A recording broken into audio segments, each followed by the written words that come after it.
भगवान स्वयं केदारनाथ एवं मधमेश्वर महादेव यहाँ पे 6 महीने के लिए साक्षात यहाँ पे विराजमान हो जाता है। कपाट बंद होने के बाद भगवान का उत्सव मूर्ति इसी स्थान पर लेके आता है।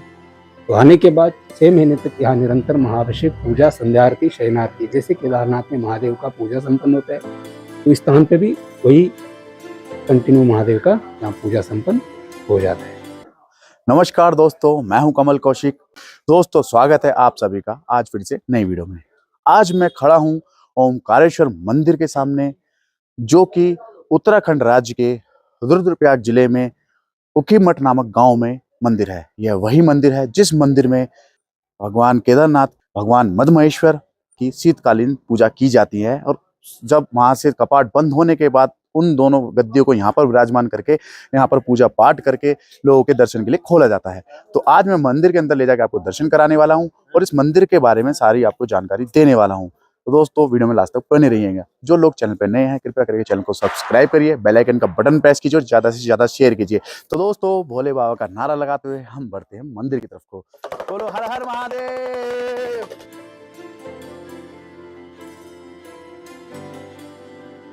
उत्तराखंड को भारत की देवभूमि के नाम से जाना जाता है, क्योंकि यह देवों की भूमि है और कहते हैं ऋषि मुनियों ने सैकड़ों साल तपस्या करके इसे दिव्य भूमि बनाया है, जिसका वैभव पाने के लिए श्रद्धालु मीलों की यात्रा करके भगवान के दर्शन को आते हैं। इसी जगह में एक जगह है उखीमठ, जहां पर ओमकारेश्वर मंदिर है। उखीमठ एक छोटा सा नगर है जो रुद्रप्रयाग के अंदर आता है। वैसे तो उखीमठ उन लोगों के लिए बेस पॉइंट होता है जो लोग चंद्रशिला, तुंगनाथ, देवरिया ताल एंड मधमहेश्वर के ट्रैक पर जाते हैं। रिलीजियस बिलीव के अनुसार ओमकारेश्वर मंदिर में पंच केदारों में से 2 प्रमुख केदार, केदारनाथ और मधमहेश्वर जी के शीतकालीन दर्शन और पूजा भी होती है।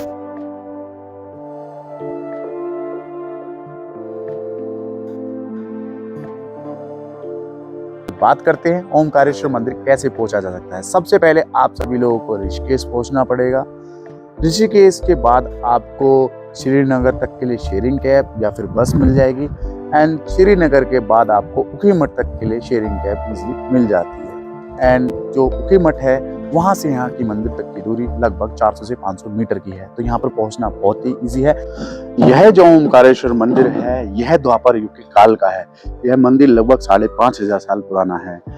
कहा जाता है कि राजा मानदाता ने 12 साल तक एक टांग पर खड़े होकर यहाँ पर भगवान भोलेनाथ की तपस्या की, जिसके बाद भगवान शिव यहाँ पर प्रकट हुए और उनकी पूजा यहाँ ओमकारेश्वर के नाम से की जाती है। इस मंदिर में भगवान शिव ने ओम के रूप में दर्शन दिए थे, तभी इस मंदिर का नाम ओमकारेश्वर रखा गया है। ओमकारेश्वर मंदिर सेम टू सेम केदारनाथ और बद्रीनाथ की तरह ही बना हुआ है। यह मंदिर विश्व में एकमात्र धारातुर परकोटा शैली में बना हुआ है। इसकी विशेषता यह है कि यह मंदिर बहुत ही मजबूत और पौराणिक भी है।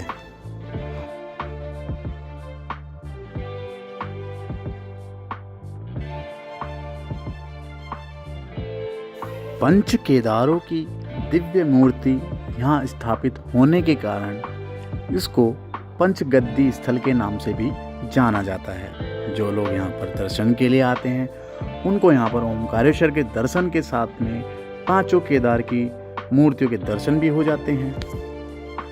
अभी मंदिर में मैं ऐसी जगह खड़ा हूँ जहाँ पर आप पीछे देख रहे हो। इस मंदिर के अंदर 5 केदार स्थापित किए गए हैं। जो लोग किसी कारणवश 5 केदार के दर्शन नहीं कर पाते, पूजा पाठ करने नहीं जा पाते, उनके लिए यहाँ पर 5 केदार स्थापित किए गए हैं, जिनके पूजा अर्चना और दर्शन करने से वही पुण्य प्राप्त होता है जो आपको वहाँ पर 5 केदारों में करने से मिलता है।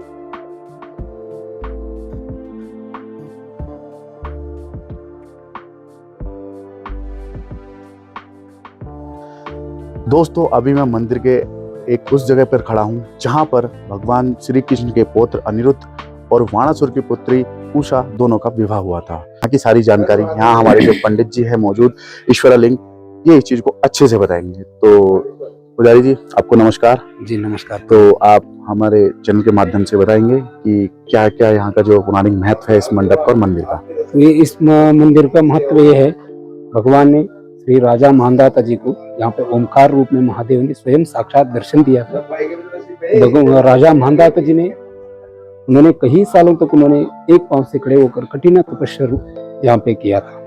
इसी स्थान पर जो ओमकारेश्वर मंदिर का गर्भगृह है, तो भगवान ने ओमकार नाद स्वरूप में उन्होंने यहाँ पे दर्शन दिया था महादेव ने स्वयं साक्षात।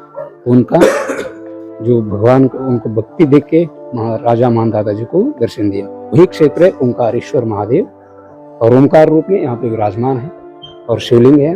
महादेव का अभिषेक पूजा संपन्न होता है। और इस क्षेत्र का और दूसरा एक बहुत बड़ा दिव्य स्थान मानता है, पंच केदारेश्वर महादेव का गद्दी स्थल मान जाता है।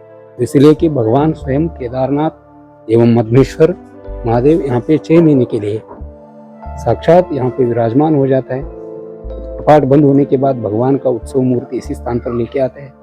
तो आने के बाद 6 महीने तक यहाँ निरंतर महाभिषेक पूजा, संध्या आरती, शयनारती, जैसे केदारनाथ में महादेव का पूजा संपन्न होता है, तो इस स्थान पे भी वही कंटिन्यू महादेव का यहाँ पूजा संपन्न हो जाता है। तो इसलिए जो पंच केदार का शीतकालीन में जो यात्रा में आता है, उन लोगों को पंच केदार का दर्शन नहीं कर पाते हैं, क्योंकि भगवान का शीतकालीन में महादेव का कपाट सारा बंद हो जाता है।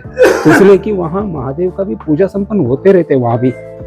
वहाँ पे देव मानव से संपन्न होता है, यहाँ पे नर मानव से। तो इसलिए वहाँ पे कोई नहीं जाता है। देव मानव साक्षात भगवान को 6 महीने के लिए वहाँ पे पूजा संपन्न होते रहते हैं। इसलिए महादेव का जो अखंड ज्योति जब दिवाली भैया दूज की देख के आता है, तो उसके बाद फिर वापस अक्षय तृतीया में भगवान का जो कपाट खुलने के बाद देख लिया, तो वही अखंड ज्योति हमको देखने मिलते हैं वहाँ पे। और जो वही फल पुष्प भगवान को जो चढ़ा के आते हैं, बिल्वपत्री जो भी है, तो उतना भगवान का तो ऐसे आज ही रखा है, ऐसे भगवान 6 महीने के बाद भी वो ऐसे ही मिल सका। तो ये जो पीछे जो मंडप बना हुआ है, इसमें इसके बताओगे इसका क्या महत्व है? इसका ये उषा देवी यहाँ पे भाना लमगुंडी गांव है यहाँ पे, तो भानासुर जी का स्थान था यहाँ पे। और असुर कुल का राजा है वो, असुर कुल के। और उनका पुत्री एकमात्र पुत्री महादेव उषा देवी थे। उनका बहुत बड़ा शिव भक्ति थे वो। और यहाँ पे विद्या अध्ययन महादेव के लिए यहाँ पे दर्शन के लिए यहाँ पे आते थे। तो उनको ऐसे यहाँ पे रोज आते समय एक दिन तो उनको स्वप्न में किसी अन्य व्यक्ति का साथ उनका शादी हुआ, ऐसे विवाह संपन्न हुआ, ऐसे स्वप्न में आ गया। तब उनका तो वो स्वप्न आने के बाद उसका बुद्धि चंचल हो गया।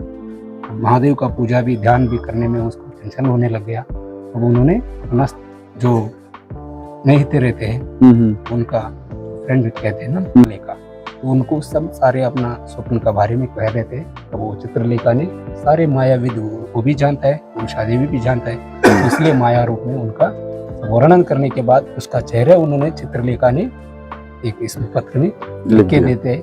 तब वो चेहरे निकलते हैं उसका अनिरुद्ध जी का, श्री कृष्ण परमात्मा जी का पौत्र अनिरुद्ध जी का, प्रतिमन का बेटा है।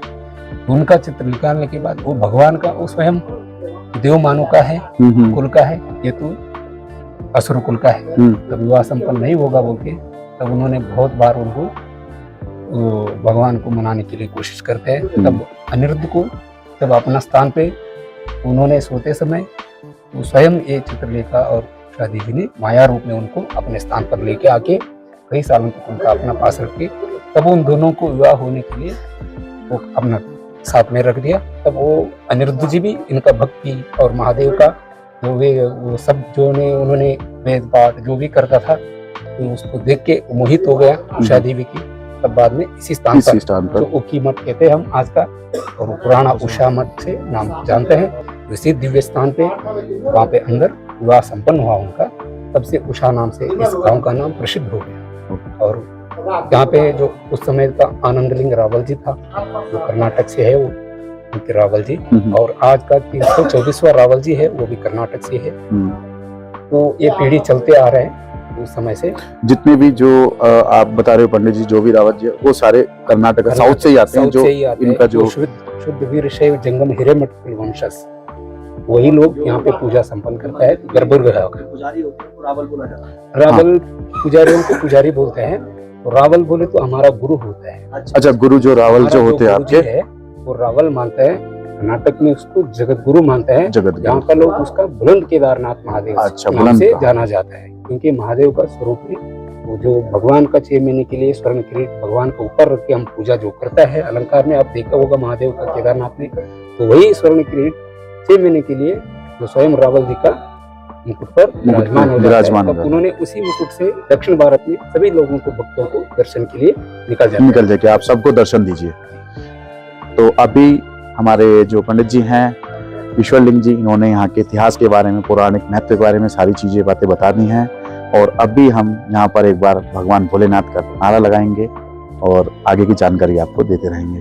बोलो हर हर महादेव।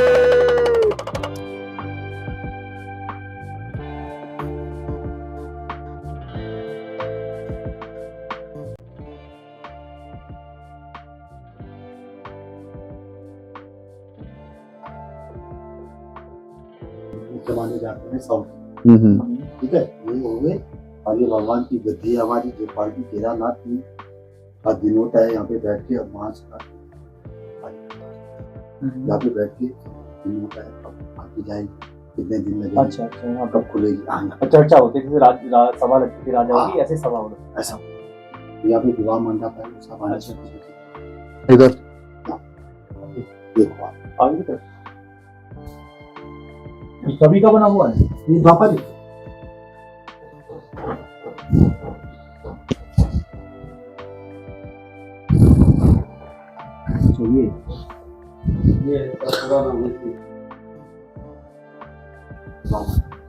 अच्छा ये है। यहाँ नीचे शादी हुई थी या ऊपर? नीचे।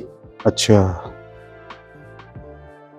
यहाँ पर उनकी श्री कृष्ण जी के पौत्र अनिरुद्ध और वाणासुर की पुत्री उषा। वाणासुर कौन थे? वाणासुर राक्षस की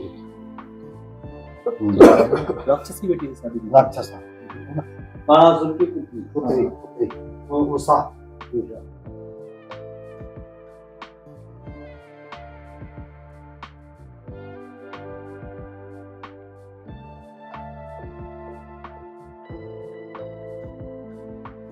ओमकारेश्वर मंदिर को द्वितीय केदार के नाम से भी जाना जाता है, क्योंकि ग्रीष्मकालीन में जो केदारनाथ जी हैं उनकी पूजा जो होती है, दर्शन जो होते हैं वो केदारनाथ में होते हैं।